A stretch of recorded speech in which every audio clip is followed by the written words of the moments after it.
Hello students, एक बार फिर आपका स्वागत है आपके अपने YouTube channel smart study classes में। प्यारे बच्चों, इससे लास्ट वीडियो लेक्चर के अंदर हमने आपको क्लास 12th का चैप्टर नंबर 5 सांततता तथा अवकलनीयता की एक्सरसाइज 5.3 को पूर्ण रूप से समाप्त करा दिया था।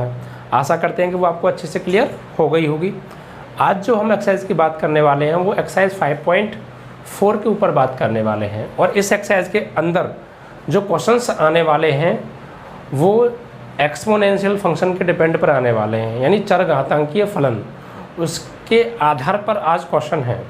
तो आज हम इस वीडियो लेक्चर के अंदर आपको ये समझाने का प्रयास करेंगे कि चरघातांकीय फलन होता क्या है।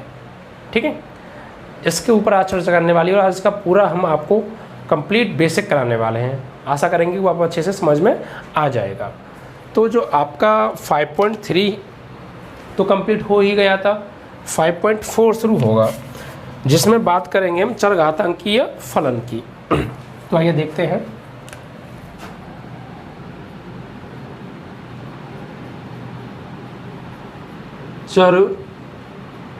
चरघातांकीय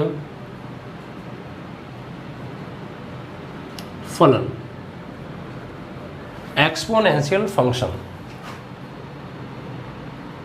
एक्सपोनेंशियल फंक्शन।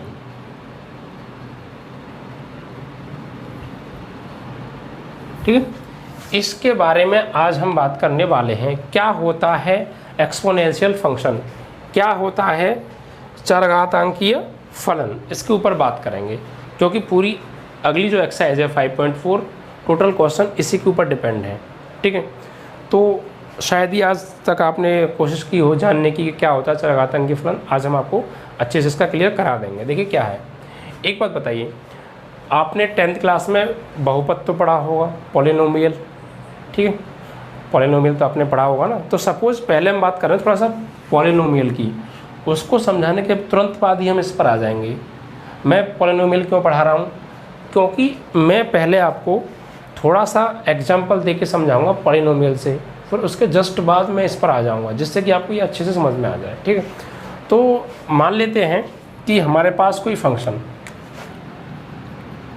माना कि हमारे पास कोई जो है पॉलिनोमियल फंक्शन है कोई y is equal to x square. ठीक है, हमने मान लिया कि हमारे पास कोई एक बहुपद फलन है, पॉलिनोमियल फंक्शन है y is equal to x square. Okay, अब एक बार बताइए, अगर मैं इसका ग्राफ ड्रॉ करूं, इसका अगर मैं ग्राफ ड्रॉ करूं तो क्या होगा इसका graph, y is equal to x square का अगर मैं ग्राफ ड्रॉ करूं तो कैसे करूंगा।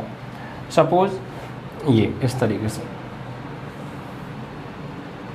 ठीक है, ये है। तो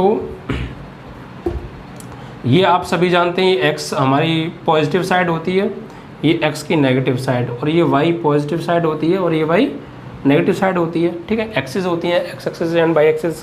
तो अब देखिए, जब मैं इसका ग्राफ ड्रॉ करूँगा y is equal to x square का, तो कैसा आएगा, एक कर्व होगा इसका ग्राफ। क्या होगा इसका ग्राफ, कैसा होगा, कर्व टाइप का हो, यानी इस तरीके से, ऐसे। अगर मैं y is equal to x cube लूँ तो फिर क्या होगा, तो फिर इसका ग्राफ कुछ ऐसा होगा।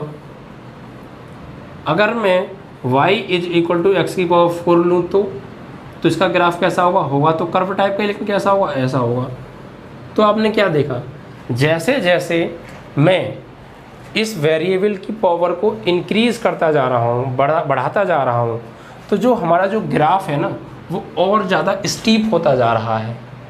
ठीक है, और ज़्यादा क्या होता जा रहा है, स्टीप। स्टीप मीन्स आप समझ रहे हैं ना, मतलब जो ग्राफ है ना वो खड़ा होता जा रहा है, y की ओर और बढ़ता जा रहा है, y एक्स के नज़दीक आता जा रहा है। स्टीप मीन्स एक तरीके से ग्राफ खड़ा होता जा रहा है, y के नज़दीक आता जा रहा है।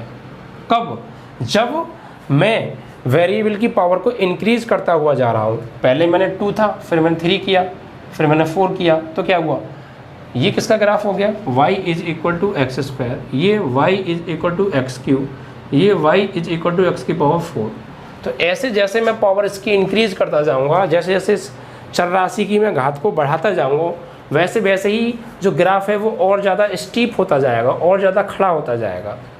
यही हम यहाँ देख पा रहे हैं। ठीक है, अब बात उठती है, एक चीज़ ध्यान रखना, लेकिन यहाँ पर जो x की वैल्यू है वो ग्रेटर देन 1 होनी चाहिए। x का मान क्या होना चाहिए? 1 से बड़ा होना चाहिए, तब ये बात लाई करेगी। ठीक है, तो अब सवाल ये उठता है कि क्या कोई और ऐसा फंक्शन है जो इससे और ज़्यादा स्पीड से स्टीप हो उसका ग्राफ? क्यों, कोई और ऐसा कोई फंक्शन है कि उसका ग्राफ इसकी तुलना में और ज़्यादा स्पीड से स्टीप हो, और ज़्यादा स्पीड से ऊपर उठे, बाई x के नज़दीक आए? तो इसका उत्तर होगा हाँ, और ऐसा फंक्शन है इसकी तुलना में उसका ग्राफ और ज़्यादा स्टीप होगा, वो है चरघातांकीय फलन। जी हाँ, आपने सही सुना, वो है चरघातांकीय फलन, एक्सपोनेंशियल फंक्शन। अब बात करेंगे हम एक्सपोनेंशियल फंक्शन की। ये बात क्लियर ना?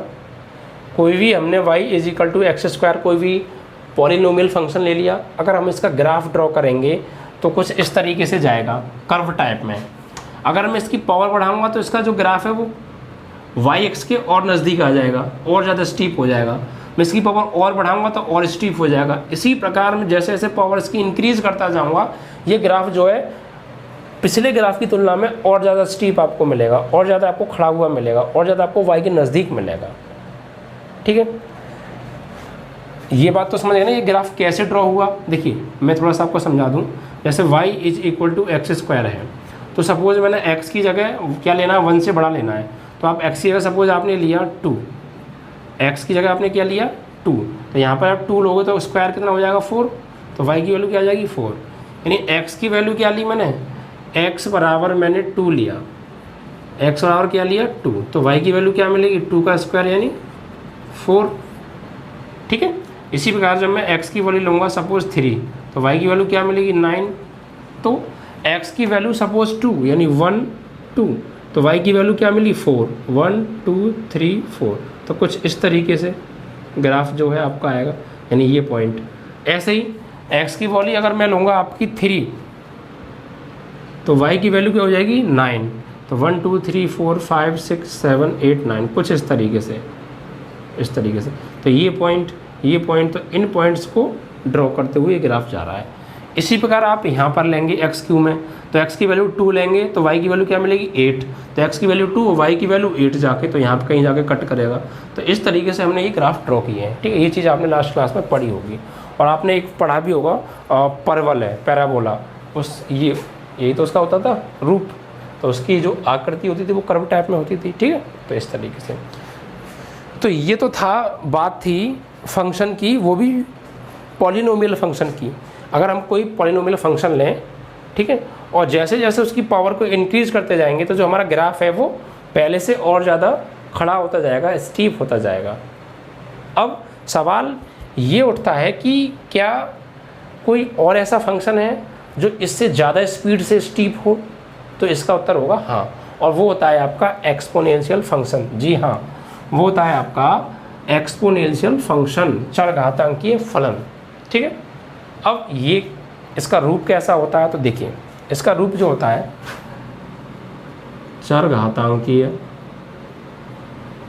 फंक्शन, फलन। अब देखिए चरघातांकीय फलन क्या होता है? तो देखिए चरघातांकीय फलन किससे कहते हैं? किसी कांस्टेंट की पावर वेरिएबल होनी चाहिए चरघातांकीय फलन होने के लिए, यानी ऐसा फंक्शन जिसमें किसी कांस्टेंट को क्या बोलते हैं हिंदी में? नियत। किसी कांस्टेंट की जो घात है वो क्या होनी चाहिए? कोई चर राशि होनी चाहिए। ठीक है, ऐसा फंक्शन जिसमें किसी कांस्टेंट की पावर वेरिएबल हो, और जो कांस्टेंट वैल्यू है वो हमारी पॉजिटिव होनी चाहिए और 1 से बड़ी होनी चाहिए। ओके, कांस्टेंट वैल्यू पॉजिटिव होनी चाहिए और 1 से बड़ी होनी चाहिए। ठीक है, इस प्रकार के फंक्शन को हम क्या बोलेंगे? चरघातांकीय फलन या एक्सपोनेंशियल फंक्शन कहेंगे। ठीक है, यानी मैं लिख देता हूँ यहाँ पर, ऐसा फंक्शन, ऐसा फलन जिसमें कांस्टेंट नियत की घात वेरिएबल यानी चर राशि। कांस्टेंट की जो पावर है वो क्या हो, वेरिएबल हो, तथा जो आपका कांस्टेंट है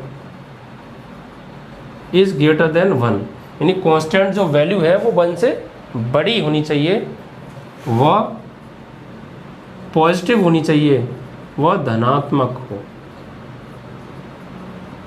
ठीक है, तो इस प्रकार के फंक्शन को हम चरघातांकीय फंक्शन कहेंगे। जैसे हम ले सकते हैं एग्जाम्पल की अगर हम बात करें तो y इज इक्वल टू 10 की पावर x, ये एक एक्सपोनेंशियल फंक्शन है। कैसे, यहाँ देखिए ये क्या है, ये कांस्टेंट है, ये क्या है आपका कांस्टेंट, और उसकी जो पावर है ये क्या है, वेरिएबल। तो बस कांस्टेंट की power variable is called exponential function.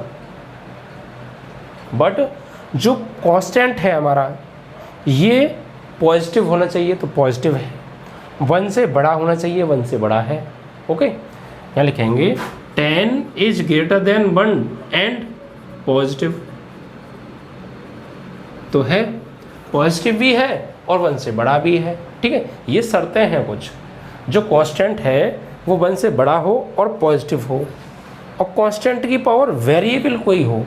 आप यहाँ x की जगह y भी ले सकते हैं, तो फिर y x is equal to 10 की पावर y हो जाएगा कुछ भी। तो इस प्रकार के हम फंक्शन को क्या लेंगे, कहेंगे आपका जो है चरघातांकीय फलन, एक्सपोनेंशियल फंक्शन कहेंगे।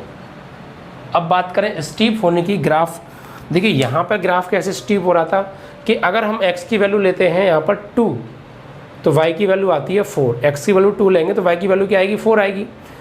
अगर x की वैल्यू मैं यहाँ पे 3 लूँगा तो y की वैल्यू 3 2 जा 3 का स्क्वायर 9 हो जाएगी।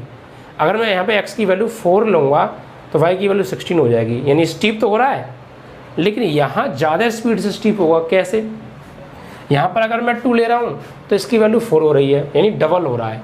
यहाँ अगर मैं बात करूँ 2 गुना हो रहा है यहाँ पर। अगर मैं यहाँ पे बात करूँ, अगर सपोज मैं x इज इक्वल टू 1 लेता हूँ, x इज इक्वल टू क्या लेता हूँ 1, तो y की वैल्यू क्या हो जाएगी 10 की पावर 1, यानी y की वैल्यू 10। यानी क्या हुआ, x की वैल्यू अगर मैंने 1 ली तो y की वैल्यू 10 हो गई। अगर मैं यहाँ पर y is equal to x की जगह अगर मान लीजिए x की जगह अगर मान लीजिए मैं 2 लेता हूँ तो y की वैल्यू क्या हो जाएगी 100। अगर मैं x की जगह पर 3 लेता हूं तो y की वैल्यू क्या हो जाएगी 1000।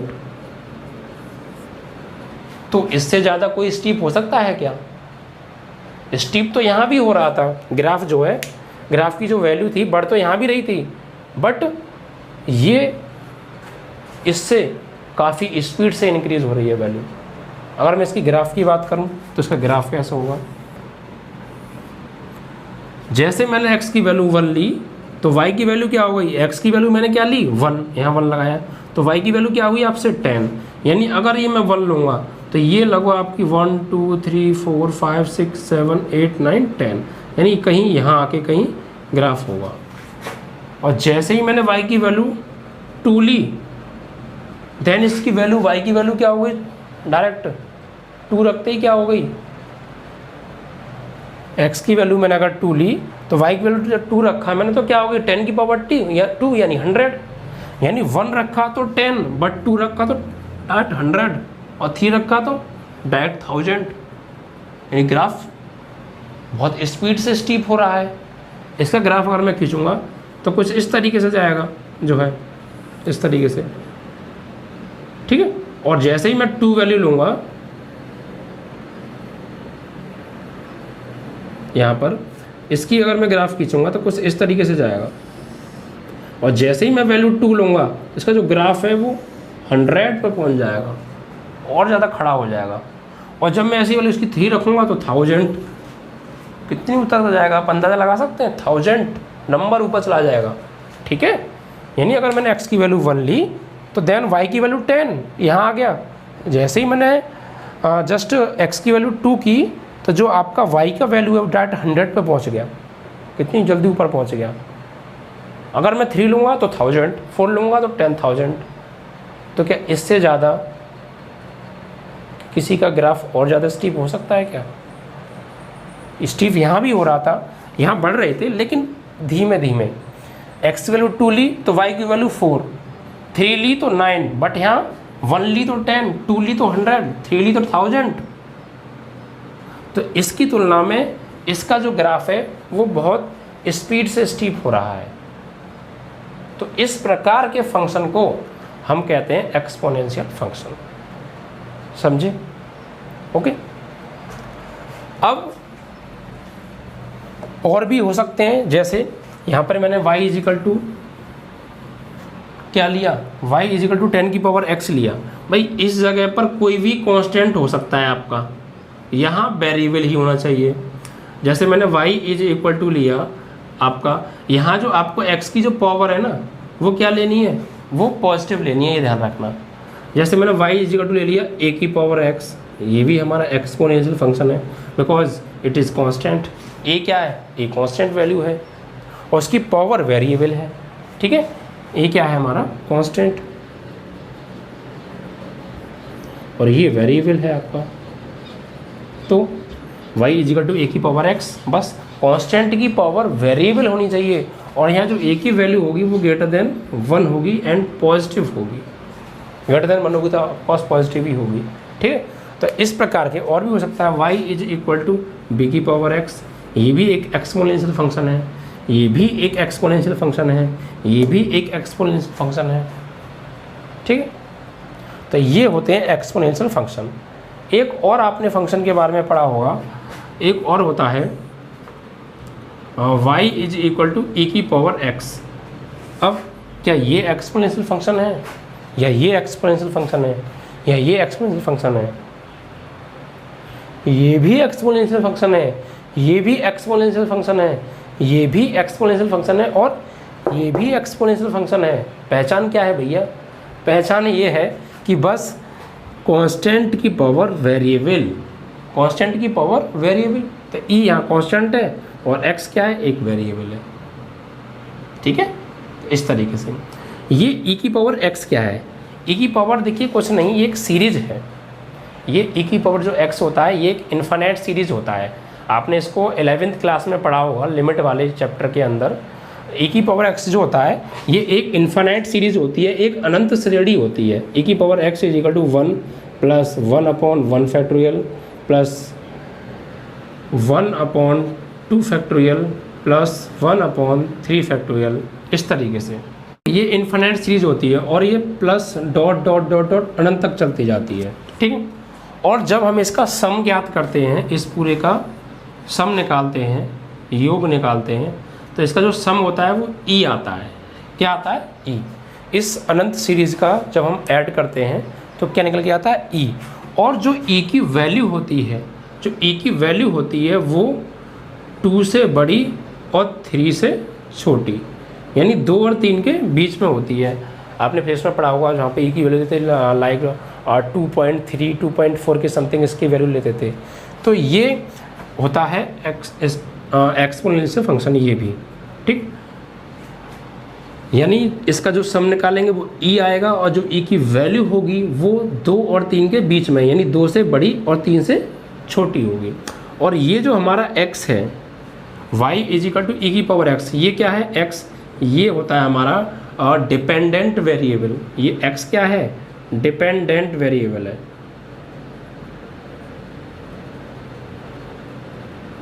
और ये जो y है ये इंडिपेंडेंट वेरिएबल होता है।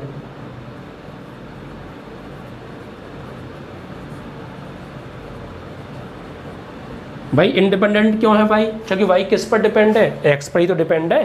x की जब कुछ वैल्यू रखेंगे तब जाके y की वैल्यू हमें मिलेगी। तो y किस पर डिपेंड है? x पर डिपेंड है y। इसीलिए y इंडिपेंडेंट वेरिएबल हो गया और x एक डिपेंडेंट वेरिएबल हो गया। ठीक है, तो ये क्या होगा आपका चरघातांकी फंक्शन। आपको समझ में आ गया कि किसी कांस्टेंट की जो पावर है वो वेरिएबल होनी चाहिए और वो भी डिपेंडेंट वेरिएबल होनी चाहिए और ये इंडिपेंडेंट वेरिएबल होना चाहिए। और जो कांस्टेंट है वो हमारा क्या होना चाहिए, 1 से बड़ा होना चाहिए। ठीक, तो इस तरीके के फंक्शन को हम जो है आपका एक्सपोनेंशियल फंक्शन या चरघातांकी फंक्शन के नाम से जानते हैं। ठीक है, पावर आपको पॉजिटिव लेनी है। अगर देखिए एक बात और समझते हैं, ये बात तो आपको क्लियर हो गई ना, एक बार और समझते हैं। जैसे अगर मैं यहाँ पर इसकी पावर को, मैं इस चरघातांकी फलन की जो पावर है उसको एक बहुत बड़ी नेगेटिव संख्या ले लूँ, क्या ले लूँ, नेगेटिव संख्या ले लूँ।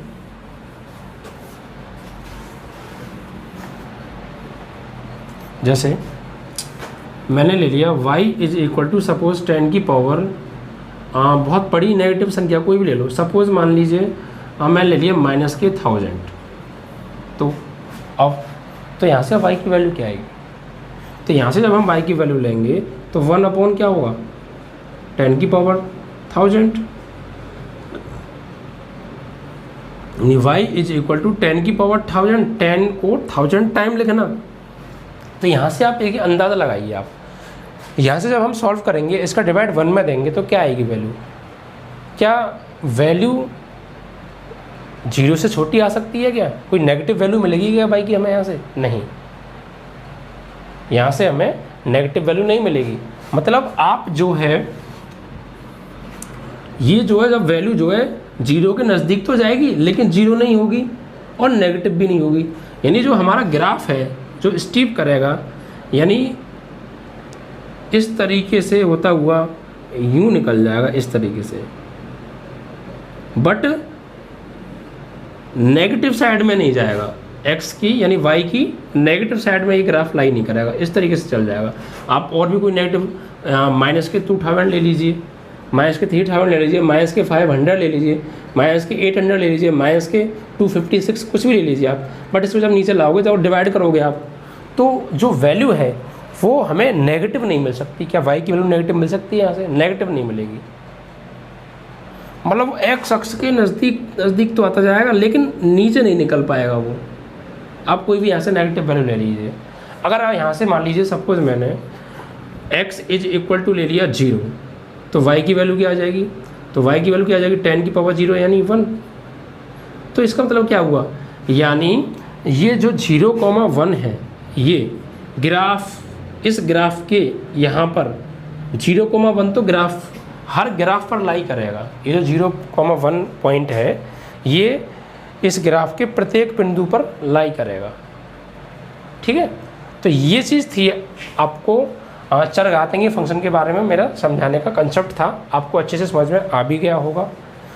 ठीक है, तो इसे बोलते हैं हम एक्सपोनेंशियल फंक्शन। बस कांस्टेंट की पावर वेरिएबल होना चाहिए और कांस्टेंट भी कैसा होना चाहिए, पॉजिटिव और ग्रेटर देन 1 यानी 1 से बड़ा।